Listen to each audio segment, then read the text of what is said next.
In Google Docs, there are several standard fonts to choose from in the font menu, but you can add more. To add a font, on the toolbar, first click the Font menu. Next, click More Fonts.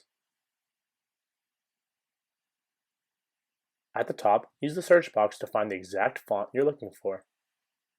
To narrow your search, use the menus next to the search box to see different scripts and styles or sort the list.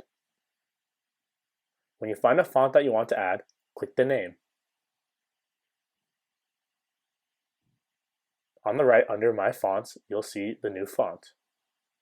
To remove a font from your list, next to the name, click X.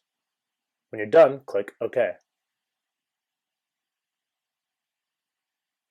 Any fonts you add are available to use in Docs as well as Google Sheets and Slides.